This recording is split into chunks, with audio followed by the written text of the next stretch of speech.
Bienvenue dans ce nouvel épisode de podcast sur La Voix des loups qui va consister à vous parler des vacances en tant qu'entrepreneur, en tant qu'entrepreneuse.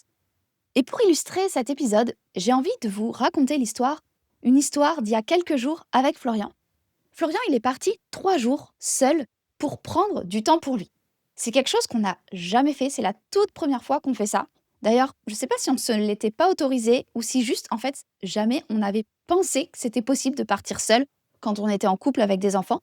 Et donc, c'est quelque chose qu'on n'avait jamais fait et même jamais eu l'idée jusqu'à présent.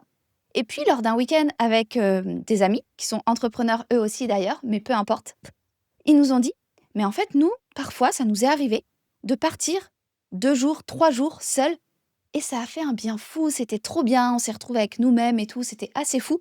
Et finalement, pendant ce temps, l'autre, il gère et tout se passe bien.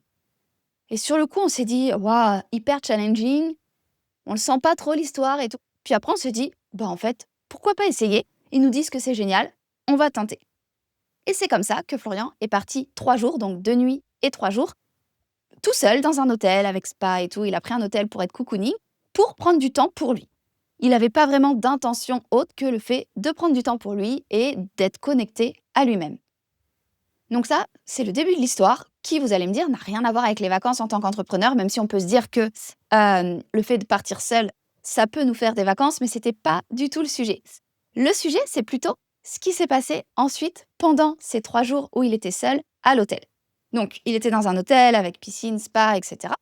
Et en fait, à un moment donné, il ouvre son ordinateur à côté de la piscine pour travailler, parce qu'il était inspiré, il avait envie de travailler, etc.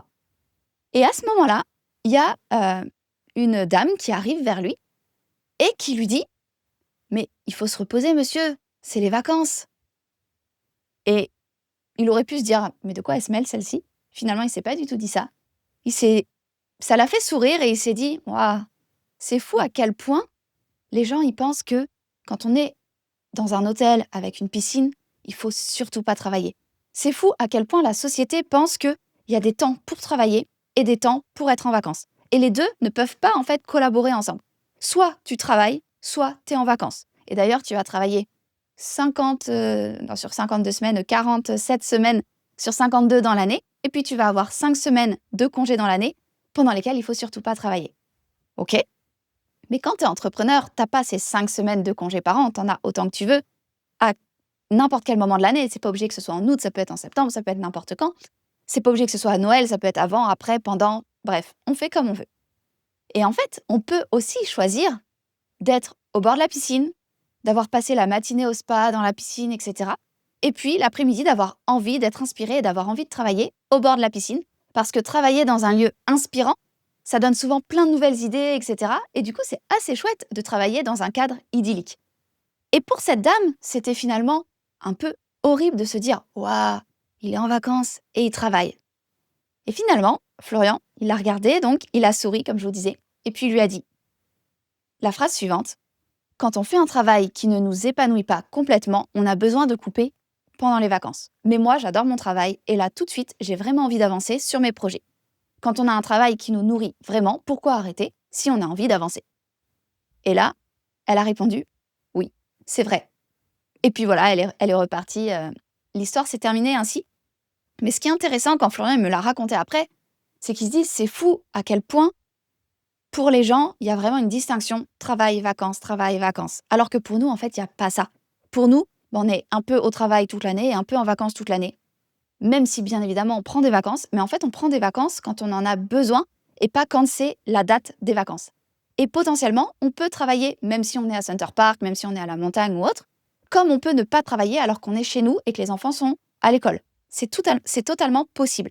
Et en fait, on va plus suivre notre énergie et travailler quand c'est bon pour nous, quand on est inspiré, quand on a l'énergie, et puis faire des pauses, donc vacances ou autres, vous appelez ça comme vous voulez, quand on en a besoin. Et les pauses, ça peut être aller au sport, ça peut être aller marcher, ça peut être rester en mode cocooning sous sa couette, à lire des livres, ça peut être profiter des enfants quand ils sont là et qu'ils ne sont pas à l'école, ça peut être plein de choses. Nous, on a construit notre business autour de nos enfants, donc profiter de nos enfants, c'est notre valeur principale, c'est ce qu'on fait le plus tous les week-ends et les jours, tous les jours des vacances scolaires, donc il y a quand même 16 semaines de vacances par an, donc c'est cool. Même si ça, c'est déjà pas assez, mais c'est quand même beaucoup plus cool que 5 semaines de vacances. Et du coup, on profite à ces moments-là. Mais parfois, on peut être, je sais pas, là, à la montagne. On peut être à la montagne toute la journée, kiffer toute la journée, et le soir avoir envie d'ouvrir l'ordinateur pour travailler 5 minutes, 10 minutes, une demi-heure, 1 heure, pendant que les enfants dorment. Et en fait, nous, ça nous pose pas de problème, mais on se rend compte autour de nous, que ce soit notre famille, des amis qui ne sont pas entrepreneurs, parce que les amis entrepreneurs, souvent, ils font exactement comme nous, donc c'est pas un sujet, mais des amis non entrepreneurs en CDI qui nous jugent un peu et qui se disent: «Mais pourquoi là, vous travaillez alors qu'on est en août?» Peut-être qu'on a juste envie, on est inspiré. Et par contre, en novembre, pendant que toi, tu seras au bureau, nous, on n'aura pas forcément envie de travailler. Et en fait, quand Florian m'a raconté cette histoire, je me suis dit, c'est quand même fou à quel point ça paraît évident pour tout le monde qu'il faut prendre des vacances, qu'il faut arrêter de travailler pendant des périodes très précises qu'on n'a même pas forcément choisies, que quelqu'un nous a dit ce sera du 1er au 15 août que tu vas te reposer et le reste du temps, tu vas travailler.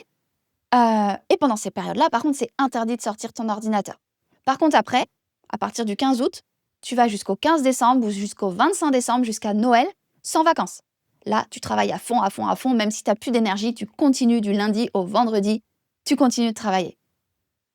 Et en fait, je trouve que c'est pas un rythme, moi, qui me convient en tout cas. Et je pense qu'on a le droit de se dire, je suis en vacances, mais je travaille. Ou au contraire, je suis à la maison, je serais censée travailler, mais en fait là, non, pendant 2 jours, j'ai pas envie de travailler, j'ai envie de lire des livres, par exemple. Et je pense que ce qui fait cette différence, et ce qui fait que finalement, quand on est en vacances et qu'on sort notre ordinateur, on n'a pas cette sensation de travailler, on a juste cette sensation de contribuer, de créer, de développer quelque chose. Et c'est quelque chose qui nous nourrit et qu'on adore. Moi, j'adore créer des choses, j'adore développer. Et du coup, j'ai pas la sensation de travailler, j'ai la sensation de créer quelque chose. Et c'est pas du tout la même sensation. Et ça peut être même en vacances, puisque souvent en vacances, je suis assez inspirée. Et ce que je pense, c'est que quand on est suffisamment inspiré par ce qu'on fait, bien on peut choisir de travailler ou non à des moments donnés que l'on choisit nous-mêmes en fonction de nous, de ce qu'on a besoin à un instant T. On peut choisir nos périodes de travail et nos périodes de pause, et ça, c'est quand même assez chouette en fonction de nos besoins à l'intérieur de nous. Attention, je veux vraiment préciser quelque chose par rapport à cet épisode de podcast. Ce que je ne dis pas. Ce que je ne dis pas, c'est ne fais jamais de pause. Pas du tout. C'est pas du tout ce que je veux dire. Si tu es entrepreneuse en ligne ou entrepreneuse, peu importe dans quel domaine, je ne te dis pas de ne pas faire de pause. N'interprète pas cet épisode de podcast. C'est complètement faux et je pense que les pauses sont complètement indispensables, même quand on a un métier passion. Quand on a un métier passion, forcément, on a besoin de moins de pauses que quand on va faire un travail qui ne nous nourrit pas. Malgré tout, on a quand même besoin de pause. C'est pareil pour tout. Par exemple, un sportif, il adore le sport qu'il fait, mais il a besoin de pause dans l'année. Dans un couple, on a beau s'aimer énormément, parfois on a besoin de faire quelque chose seul, sans l'autre, d'être seul, et ça ne nous empêche pas de nous aimer très fort. Dans la parentalité, dans notre rôle de maman, c'est pareil. On aime nos enfants plus que tout, et pour autant, parfois, on a besoin d'1 heure, 2 heures, seul, sans nos enfants. Et ça change en rien, c'est juste qu'on a besoin de pause dans tous les domaines de vie. Et dans l'entrepreneuriat, dans le travail, dans la création, c'est pareil. Il y a des jours où on est hyper inspiré et on va créer, développer. Et puis il y a des jours où on a besoin de pause. Et bien sûr, je vous dis pas de ne pas prendre de pause. Ce que je vous dis, c'est de prendre des pauses quand vous en avez besoin. C'est vraiment pas pareil. Là, on repart en vacances demain et je sais déjà que je suis plutôt dans une période créative. Là, j'enregistre cet épisode de podcast, j'ai envie de créer des choses, de faire du contenu sur Instagram, etc. Et je pense que chaque soir, pendant 20-30 minutes, après le coucher des enfants, je vais prendre mon téléphone pour créer quelque chose sur Instagram ou prendre mon ordinateur, par exemple pour répondre aux mamans de l'académie. C'est quelque chose que j'adore faire et je suis presque sûre que je ne vais pas m'arrêter. Par contre, si j'en ressens le besoin, peut-être à un autre moment, là demain je pense pas parce que je suis dans une bonne énergie, mais peut-être dans quelques jours ça sera le cas, et bien dans ces cas-là, je ne travaillerai pas et c'est aussi complètement OK pour moi. Le but de cet épisode, c'est vraiment à la fois de vous faire déculpabiliser sur le fait de faire des pauses et également le fait de déculpabiliser sur le fait de ne pas faire de pause. C'est-à-dire qu'en fait, les deux sont OK et vous, seul, savez quand c'est le bon moment pour vous de faire des pauses. Par contre, si vous n'en faites jamais, là, je pense que c'est pas tout à fait normal. Et même quand on fait un métier passion, même quand on crée, qu'on développe, qu'on adore ce qu'on fait, les pauses sont indispensables. On a besoin de pauses pour pouvoir passer des niveaux dans la vie, aller plus haut, plus haut, plus haut. Et donc, du coup, c'est important, si tu veux vraiment accomplir tes rêves, de faire des pauses également. C'est comme un sportif. Un sportif, il a entraînement, compétition, pause. C'est un peu pareil en entrepreneuriat en ligne. Ne pas oublier les périodes de pause, elles sont indispensables. Et une pause, ça peut être 2 jours, ça peut être une semaine. Il n'y a pas besoin que ce soit 6 mois. Une pause, ça peut être très court. Et plus tu en fais régulièrement, et plus ces pauses sont souvent courtes parce que tu n'en as pas beaucoup besoin. Par contre, si pendant des années et des années, tu ne fais pas de pause, il y a des chances que tu aies besoin d'une longue pause et c'est pas ce que je te souhaite. Je te souhaite plutôt de faire des pauses régulièrement pour te sentir le mieux possible et de suivre vraiment ton énergie et ton envie au quotidien de jour en jour. Et après, tu as des pauses qui sont plus ou moins imposées quand même, mais que tu vas choisir. Exemple précis, dans quelques semaines, ça va être la rentrée scolaire. Et la première semaine de septembre, la rentrée scolaire, j'ai besoin d'être focus, d'avoir toute mon énergie sur mes enfants. C'est quelque chose que je ressens, j'ai pas envie de courir dans tous les sens. Et début septembre, il va rien se passer dans Louvia, il va rien se passer dans mes différents business. Ça va être pause. Il va y avoir des choses de créer, de programmer, donc vous allez quand même avoir du contenu.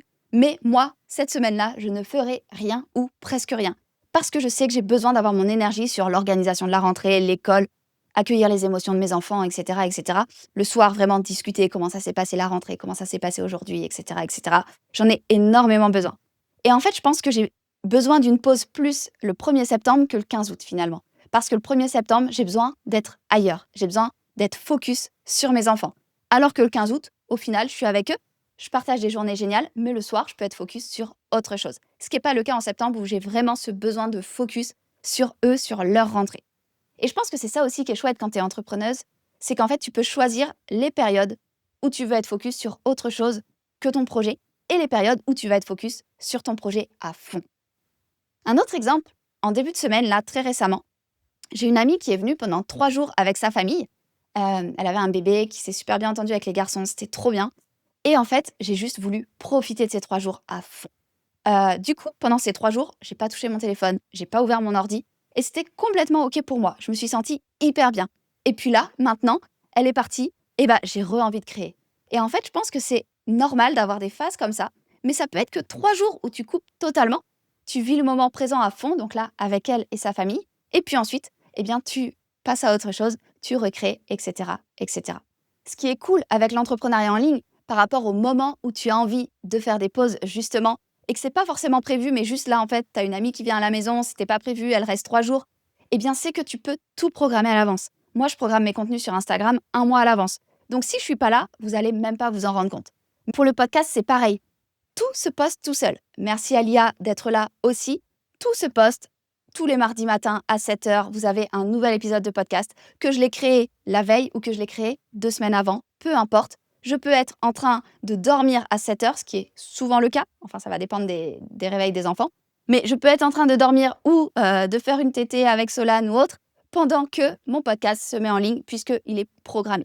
Et ça, c'est vraiment quelque chose qui est chouette dans les business d'entrepreneuriat en ligne. C'est que finalement, tu peux partir 1 semaine, 2 semaines, faire les pauses que tu as besoin en ayant tout prévu ton contenu, en ayant des mails qui partent, en ayant de l'argent qui rentre par rapport à des mails que tu as envoyés, des contenus que tu as fait sur Instagram ou autre, sans toi avoir ouvert ton ordinateur ni même ton téléphone. Et ça, c'est quand même assez chouette. Et ça te permet de faire des pauses sans trop te poser de questions, sans te dire « Ah ouais, mais là, pendant 15 jours, du coup, je vais pas être payé ». Bah si, en fait, bien sûr que si, tu vas être payé. Il suffit de programmer quelques mails pour que tu sois payé pendant que tu es en période complètement off, si tu choisis de partir en vacances 2 semaines sans téléphone, sans ordinateur. Moi, je pourrais pas, mais je sais qu'il y a des entrepreneurs qui le font. Il y en a même qui partent tout l'été pendant 2 mois et leur business continue de tourner. Alors bien sûr, ça va pas être la première année de ton business. Au départ, tu construis tout, tu as besoin de temps, de tout construire, etc. Par contre, après, une fois que ça roule, tu peux sans aucun souci partir en ayant prévu ton départ. Alors si c'est 3 jours, tu n'as pas besoin de le prévoir. Par contre, si tu pars pendant 2 mois, il faut le prévoir un minimum, que ce soit avec ton équipe si tu as une équipe, ou même si tu es seul. Sur Lila Singh, j'ai été seule pendant longtemps. Je pouvais, pendant 2 mois, par exemple, quand j'ai pris mon congé mat pour Solane, je pouvais ne rien créer pendant 2 mois parce que tout était créé à l'avance et quand même, bien sûr, gagner de l'argent pendant ces 2 mois-là sans aucun problème. Petit aparté sur l'entrepreneuriat en ligne parce que ça va bientôt être la rentrée et ça va aussi être la rentrée chez Louvia, même si tu as bien compris que début septembre, il allait rien se passer chez Louvia parce que je vais être focus avec la rentrée scolaire de mes enfants. Par contre, un petit peu plus tard dans le mois de septembre, on va réouvrir les portes de l'Académie Louvia pour la 3e fois. Donc, ça va être la 3e promotion de l'Académie Louvia. Et c'est également la dernière de l'année. Donc, s'il y a quelque chose en toi qui te dit « Je sens que l'entrepreneuriat en ligne, ça peut être pour moi. Je sens que je peux développer un projet. je sens que j'ai cette envie, j'ai envie de changer de vie, j'ai envie d'être chez moi avec mes enfants, j'ai envie de développer quelque chose qui me tient vraiment à cœur, un projet que j'ai au fond de moi, que j'ai envie de construire pas à pas en ligne, eh bien, sache qu'en septembre, les portes de l'Académie Louvia s'ouvrent une 3e fois pour toutes les mamans qui souhaitent lancer leur projet de cœur en ligne en étant accompagnées et en ayant toutes les clés pour pouvoir réussir. Et si tu te dis que cette fois, tu as vraiment envie d'essayer, si tu te dis qu'au pire, tu auras essayé et au mieux, eh bien, tu réussis, c'est le bon moment pour toi. Si tu te dis que tu aimerais dans 3 ans avoir une vie qui n'a rien à voir avec ta vie d'aujourd'hui, qui est finalement la vie que tu rêves aujourd'hui, l'avoir dans 3 ans, si tu te dis que ce rêve, tu ne veux pas qu'il reste à l'état de rêve, mais tu veux juste que ce soit une étape de ta vie pour construire d'autres rêves futurs dont tu n'imagines même pas l'existence aujourd'hui, eh bien, tiens-toi prête pour l'ouverture de la 3e promotion qui aura lieu en septembre. Alors, pas début septembre comme je t'ai dit, plutôt mi-septembre à peu près. Tiens-toi prête, tu auras toutes les infos sur Instagram, sur mon compte Louvia, Loovya. Voilà, c'était le petit appel à l'action de cet épisode.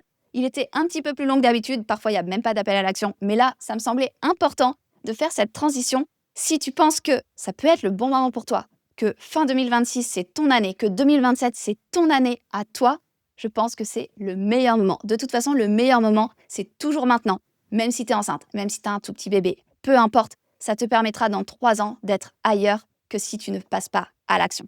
Si tu as cette envie au fond de toi, c'est pas pour tout le monde, hein. Je parle vraiment pour celles qui ont cette envie au fond d'elles, qui ressentent que vraiment, il y a quelque chose qui fait qu'elles ont envie d'aller vers l'entrepreneuriat en ligne. Eh bien, dans ces cas-là, en septembre, je pense que ça va être un mois qui est fait pour toi. C'était du coup le petit appel à l'action, plutôt petit ou moyen, peut-être gros, je sais pas, à vous de me dire, de l'épisode du jour. J'ai terminé sur cet épisode, j'espère qu'il t'a plu et qui va te permettre de vraiment ne plus culpabiliser quand tu prends des vacances et de ne plus culpabiliser quand tu es en vacances, mais que tu crées quand même des choses, que tu développes quand même ton projet. Dans les 2 cas, de ne plus culpabiliser. Dis-moi dans les commentaires si ça a marché, comment tu te sens là. J'espère que tu te sens le mieux possible. Si tu as aimé cet épisode, je t'invite à mettre 5 étoiles sur la plateforme d'écoute où tu écoutes cet épisode. Ça aide le podcast à grandir et je te remercie sincèrement pour ça. Je te dis à mardi prochain à 7h pour un nouvel épisode de podcast. À très bientôt!